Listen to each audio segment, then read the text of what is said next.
On January 1, 1892, Anne led her two younger brothers off their boat, still gasping at the sight of the colossal statue raising the torch of liberty over New York City. Anne was met by a party of serious-looking but smiling officials who welcomed her with gifts and even some gold coins.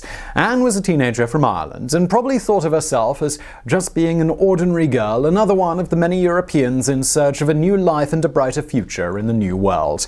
But Anne was special. She was the first passenger to disembark at the newly opened federal immigration station in New York Harbour. In today's Geographics, we're going to explore what became arguably the most famous immigrant processing site in history. For millions of migrants, this place was an island of hope. For many others, an island of tears. Welcome to Ellis Island, the gateway to the American dream.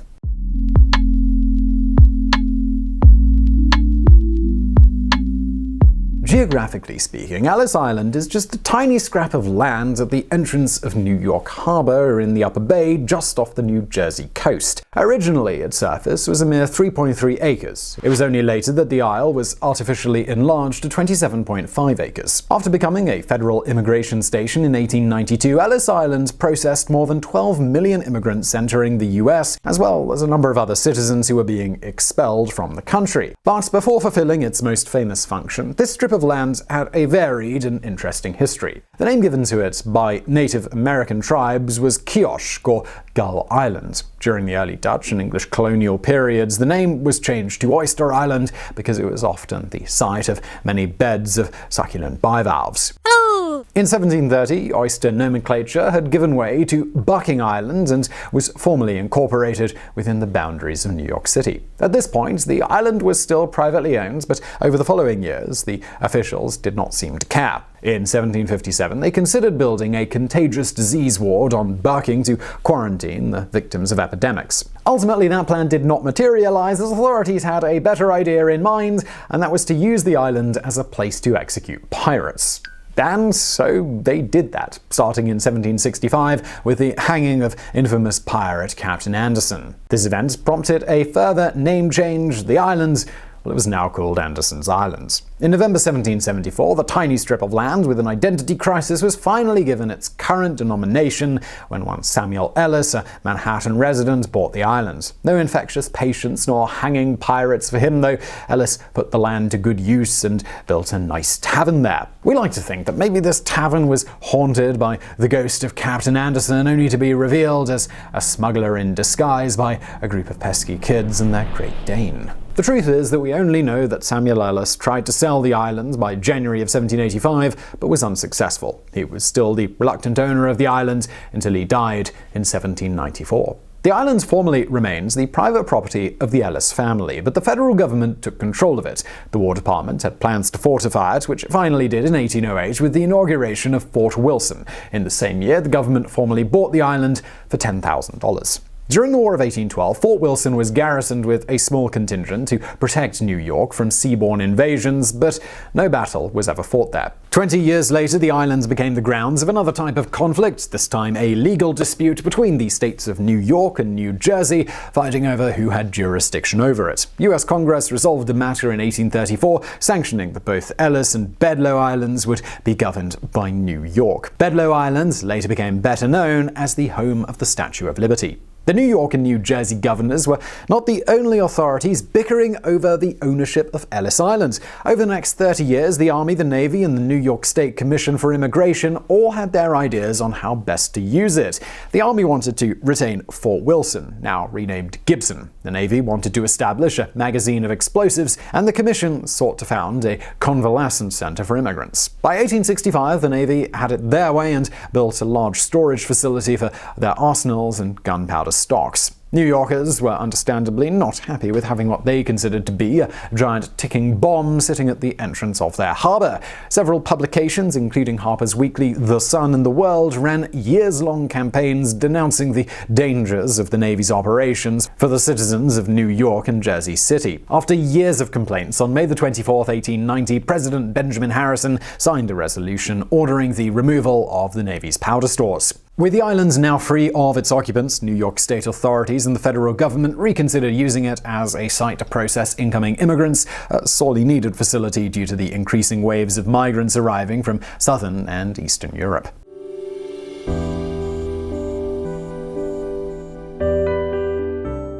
From 1855 to 1890, New York's main immigration station had been Castle Garden, located in the Battery area. 8 million immigrants had come and gone through the castle's doors, mainly from northern and western Europe. It was the English, Irish, Germans, and Scandinavians who constituted the first large wave of immigrants to settle in the United States. In the second half of the 19th century, economic and political instability, as well as religious intolerance, spurred a second, much larger wave of migration to America. The Castle Garden facility were ill-equipped to handle these masses of migrants, a situation made worse by the alleged incompetence and corruption of the authorities in charge. In 1891, the federal government intervened by building a new immigration station on the now available Ellis Island, supervised by the Commissioner of Immigration, Colonel John B. Webber. The new structure on Ellis Island, built of pine wood, opened on the 1st of January 1892. This is when Annie Moore and her 2 younger brothers made their arrival from Ireland, an event commemorated by statues of the siblings on both sides of the Atlantic. That year alone, 400,000 migrants from all over the world were stationed at Ellis Island before entering the United States. Operations continued smoothly until June 14, 1897, when a large fire of unknown origin burned down the wooden buildings on Ellis Island. There were no victims, but all the staff, migrants, and operations had to be transferred to a temporary facility in Battery Park, Manhattan. In December of 1900, a new fireproof processing station was inaugurated on Ellis Island,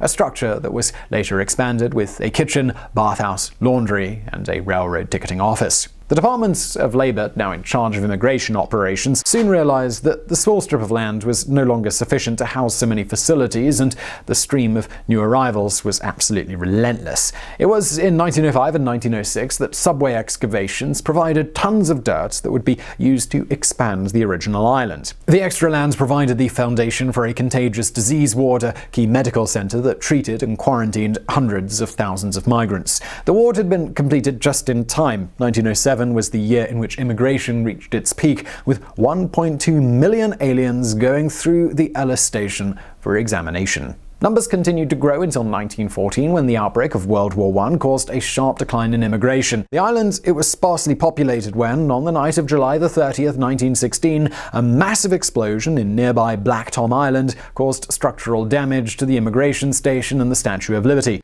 This was the work of German saboteurs who'd blown up a munitions depot. Thankfully, there were no injuries, but this was one of the acts that eventually led President Wilson to declare war against the Central Empires in April 1917. The US entrance to World War I guaranteed a second phase in the history of Ellis Island. From now on, the site would become a detention and deportation facility for enemy aliens. From April 1917 to November 1918, citizens from the German, Austro-Hungarian, and Ottoman empires would be detained and questioned on the island on suspicion of espionage. The practice continued after the end of the war, but with a rather different target. From December 1919 to May 1920, the so-called First Red Scare was at its height, with much of the country gripped in a fear that a communist revolution was about to take place. Attorney General A. Mitchell Palmer launched a series of arrests, the Palmer raids, against suspected anarchists and Bolsheviks, mostly of Italian and Eastern European descent.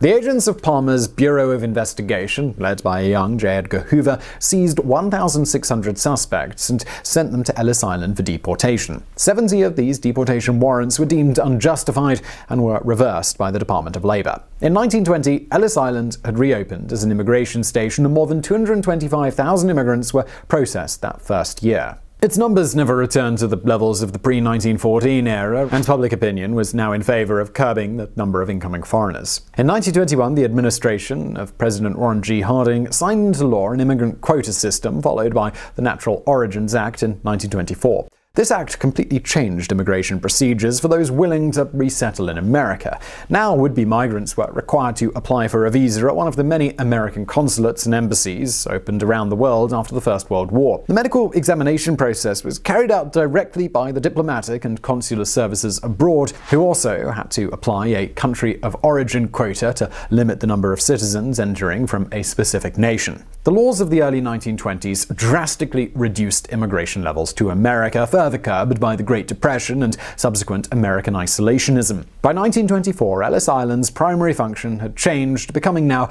a center to inspect only those migrants with missing or incomplete consular paperwork, as well as political refugees. Now, I realize that until this point in the video, we've been talking about thousands of generic immigrants or aliens coming and going through the gateway to America, but we'd like to get a little more personal now. So what was it like to be processed at the immigration station? And what are some of the notable stories of people who begin a new life in Ellis Island?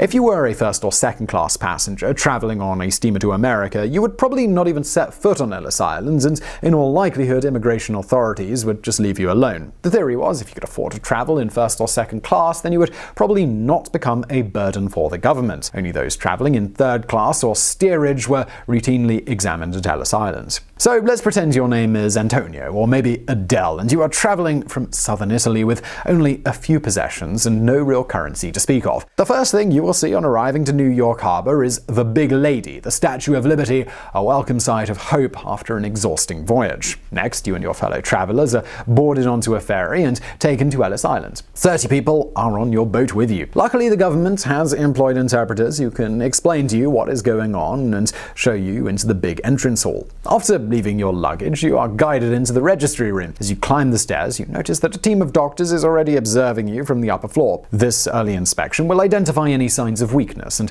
heavy breathing, telltale signs of a heart condition. If possible, they will also look for signs of a mental disorder. Once upstairs, the doctors move in for closer inspection, examining your hair, face, neck, and hands for signs of infection or infestation. This will become known as the 6-second physical and usually ends up with the doctors marking 2 out of 10 people with a chalk mark indicating that they have a medical problem. For example, an X scrawled on the right shoulder indicates a mental defect. If marked further down, it means deformity. H is a heart problem, CT an eye disease, and so on. So, you've made it past the 6-second physical, but now it's time for a more specialized examination. The eye doctor, he's next. You're not a medical expert, but an interpreter will later explain to you that US healthcare officials are particularly concerned about trachoma, an infectious disease that can lead to blindness or even death. A confirmed diagnosis of trachoma will spell certain expulsion from the US, but the same fate applies to any other ill immigrant deemed too weak to work. Luckily, you come from a healthy, strong family and you make it through the eye doctor, but you notice that a boy that was on your ship hasn't been so lucky. He is too sick to stay in the US, and being older than 12, he will be sent back to his home country by himself. Another girl, aged only 11, will have to sail back with her mother, while the father is allowed to stay. While most of the migrants make it through the medical tests, you can understand why this is sometimes called the Island of Tears, as so many families were torn apart by these strict criteria. Other travelers may not be sent back home despite their illness, but they have to spend a period of isolation in the infectious diseases ward. As a friend of yours is dragged towards his quarantine, the interpreter pushes you along to the next step, the interrogation in the registry room. Here, an inspector checks your information on the ship records. Over the course of a few minutes, he will ask you a barrage of questions to make sure that you are who you claim to be. Is this your real name? How old are you? What's your religion? Do you have any relatives already living in the United States? The interrogator is also trying to determine if you could represent a danger to society. Are you an honest person, or are you a criminal? Well, luckily, you're a decent, honest worker, but can 2 minutes really be enough to ascertain this? Well, the interrogation is over and the inspector transcribes your name on his record. Contrary to the stories you heard, the inspector will not change your name, trying to make it sound more American. But he may make some spelling mistakes, or maybe mix up your surname with your place of birth, like it happened with some guy called Vito. So, you've made it through Ellis Island. Some of your fellow travelers will be held for further questioning. Some may even be sent back if deemed to be too suspicious. But overall, 98% of migrants who arrive will receive a landing card, which is the permit to leave Ellis Island and enter New York. Before catching the ferry to New York, you were allowed to collect your luggage, exchange what few coins you have for US dollars, and then buy a train ticket. Now the true adventure begins, one that may result in failure, poverty, or even crime. You may have to face racial discrimination in the workplace or even on the streets. Life will not be easy, but the chances are most of your fellow migrants will make it to a better quality of life than the one they left behind. So if you imagined yourself as Antonio in this tale, well, your surname was Zerilli, and I've got good news for you. Despite being illiterate on the day of your arrival, you will get a good schooling and you'll eventually earn a law degree. Later on, you will marry Adele, and your grandson will truly enjoy the glory days because he's Bruce Springsteen.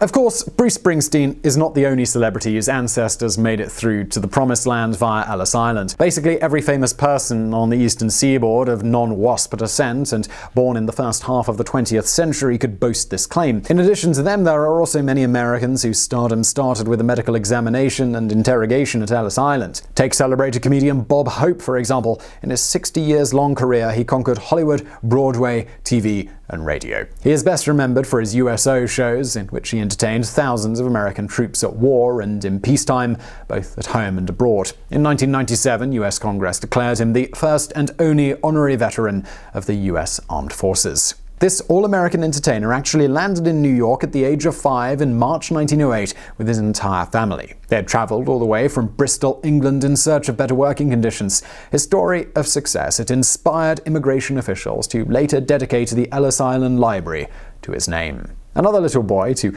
arrive at the age of 5 was a Russian Jewish immigrant called Irving Berlin. His family came from the Russian Empire, and his father was a cantor in a synagogue. The family lived in almost total poverty, so moving to America was their only real chance of survival. Israel later changed his name to Irving Berlin and became one of the most celebrated composers in modern American music. He wrote more than 1,500 songs and is perhaps best remembered for his greatest hit, White Christmas. It's one of those paradoxes that only America and Ellis Island could create. One of the most famous American songs about a Christian tradition was penned by a Russian Jew. The travelers who made it through Ellis Island can even boast a saint among their ranks. This was an Italian nun, Mother Frances Cabrini, who arrived aged 43 in New York on the 24th of September 1894. She had been sent to America by the Pope himself, Leo XIII. Her mission was to help poor Italian immigrants in America. She very much succeeded in her task, establishing orphanages, schools, and hospitals in Italian neighborhoods all across the country. Years later, in 1946, Pope Pius XII declared her a saint. Thus, she became the first naturalized citizen of the United States to be canonized by the Roman Catholic Church. Now, when one talks about Italian immigrants to the United States, one cannot avoid the huge elephant in the room glaring at you with a fedora and a Tommy gun. I am, of course, talking about the mob, the mafia. Cosa Nostra. Famous mobsters to enter New York via Ellis Island in the early 1900s include Joe Adonis, Joseph Bonanno, and possibly the most infamous one of all, Lucky Luciano. Luciano arrived in New York in 1906, aged 9, and very quickly showed a knack for crime, starting with an extortion ring, aged only 17, and graduating to drug trafficking at 19. 1920s Prohibition gave him and his associates a big boost in terms of power and cash, and by 1925 he was making about $4 million per year. In the early 1930s he created the Commission, a sort of shadow government to regulate the activities of the 5 main criminal families on the East Coast. In 1936 he was finally brought into custody, but only for 7 years. As the Allies were preparing for the invasion of Sicily, he offered his local contacts back in the motherland to facilitate Operation Husky, the Allied landings. This gave him the opportunity to negotiate parole and eventually deportation to Cuba and then Italy. The figure of the mobster has been romanticized and celebrated by popular culture. In the early 1900s, they were even hailed as benefactors of immigrant communities. But all these guys did was terrorize their compatriots under the pretense of protecting them, sapped their lawful economies, and generated animosity against all immigrant communities, not just the Italians. It was this minority of rotten apples which eventually may have contributed to the US Congress passing their law on immigration quotas in 1921.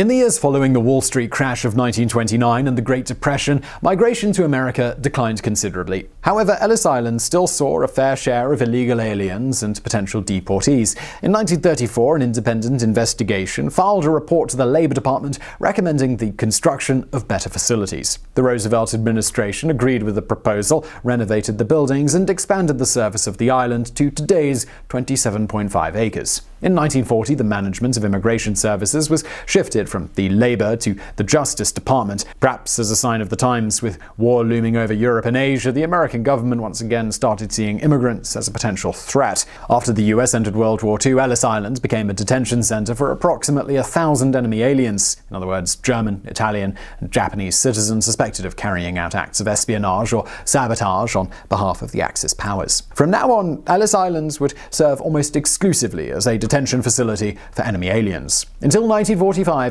these were Axis citizens, but after 1948, the enemy had changed. It was now communist sympathizers and migrants from the Soviet bloc, which inspired suspicion. In 1950, Congress ratified the McCarran Internal Security Act, which gave authorities the power to exert surveillance over communist organizations and detain alien citizens suspected of conspiring against the government. This act caused a rapid increase of detentions at Ellis Island, which ultimately became the last intense bout of activity experienced by the former immigrant icon. By 1953, the number of detainees had dwindled to only 237, being supervised by 250 staff. It was clear that the whole operation was not economically viable anymore. The last detainee was removed from Ellis Island on the 12th of November 1954. His name was Arne Petersen, a Norwegian merchant seaman. On the 29th, the ferry to New York made its last run.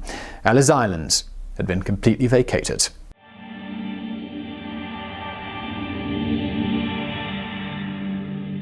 For more than a decade, Ellis Island and its facilities remained empty and unused, a sort of ghost town reminiscent of many tearful triumphs and soul-crushing separations. In May 1965, President Johnson proclaimed Ellis Island to be part of the Statue of Liberty National Monument, placing it under the jurisdiction of the National Park Service. The island would be open to visitors only a decade later, but it was still in a state of abandonment. Finally, in May of 1982, it took another president, Ronald Reagan, to restore both Lady Liberty and the former immigration center. The project was completed in September 1990 at a price tag of $156 million. The former main building for the processing of immigrants was reopened as the Ellis Island Immigration Museum. Together with the adjacent American Family Immigration History Center and the Peopling of America Center, the complex attracts almost 2 million visitors every single year. So now it's up to you. If you happen to be a New Yorker, or if you're lucky enough to travel to the Big Apple, well, you can pay a visit to what was once the gateway to America. And if you've already been there, well, let us know your impressions in the comments below. It has been estimated that almost half of today's US population descends from an immigrant that was once processed at Ellis Island. Maybe you're one of them, and you'd like to share your story in the comments below. But even if you're not, spare a thought for the millions of honest workers who landed in search of a better life and made America great. So I really hope you found that video interesting. If you did, please do hit that thumbs up button below, and don't forget to subscribe. We got brand new videos right now, twice a week. So when you're subscribing, hit that notification bell so you find out when we put out a new video. Also, please do check out our sister channel, Biographics. This channel, it's about places. That channel, it's about people. It's linked to below. And as always, thank you for watching.